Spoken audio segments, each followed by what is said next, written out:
सभी देवी देवताओं में सबसे प्रसिद्ध महादेव पार्वती और श्री राम और सीता का विवाह माना जाता है। इस विवाह की एक विशेषता यह थी कि इसमें त्रिदेव समेत सभी देवी देवता किसी न किसी रूप में उपस्थित थे। चारों भाइयों में श्री राम का विवाह सबसे पहले हुआ। मंत्र उच्चारण चल रहा था और इसी बीच कन्या के भाई द्वारा निभाई जाने वाली विधि आई, जिसमें कन्या का भाई कन्या के आगे चलते चलते खील का छिड़काव करता है। अब विचार किया जाने लगा कि इस विधि को कौन पूरा करेगा।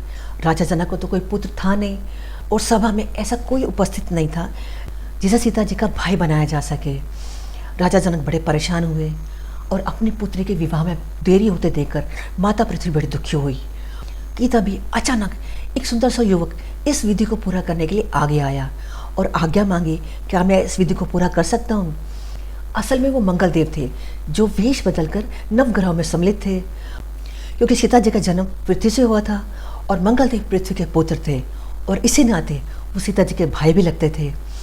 जैसे ही माता पृथ्वी ने संकेत दिया, मंगल देव इस विधि को पूरा करने के लिए आगे आए और इस तरह एक अनजान आदमी को अपनी पुत्री का भाई स्वीकार करने में राजा जनक को बड़ी दुविधा होने लगी कि जिस व्यक्ति के परिवार का, कुल का कोई पता नहीं, वो कैसे अपनी पुत्री का भाई मान ले। और इस पर मंगलदेव मुस्कुराते हुए बोले कि महाराजा जनक, आप चिंता ना करें, मैं इस कर्तव्य को पूरी तरह से निभाने योग्य हूँ और आपकी आशंका भी निराधार नहीं है।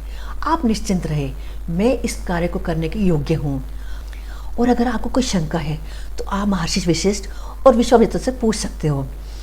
और ये सुनकर राजा जनक ने महर्षि वशिष्ठ और विश्वामित्र की ओर देखा तो उन दोनों ने सहर्ष से इसकी आज्ञा दे दी, क्योंकि वो लोग तो पहले से जानते थे। और गुरु जनक की आज्ञा पाने के बाद मंगलदेव ने देवी सीता के भाई के रूप में उनकी सारी रस्में निभाई। रामायण के सारे संस्कारों में तो नहीं, परंतु कंभ नारायण और रामचरितमानस में इसका उल्लेख मिलता है। और ये कथा एक भाई का अपनी बहन के प्रति उत्तरदायित्व और जिम्मेदारियों का बहुत सुंदर उदाहरण है। धन्यवाद। अगर वीडियो फेसबुक पर देख रहे हैं तो मेरे पेज को लाइक कर लीजिए, यूट्यूब पर देख रहे हैं तो वीडियो को लाइक कर लीजिए, चैनल को सब्सक्राइब कर लीजिए, बेल आइकन को भी दबा लीजिए ताकि आने वाली वीडियो को नोटिफिकेशन आपको टाइम पे मिल जाए।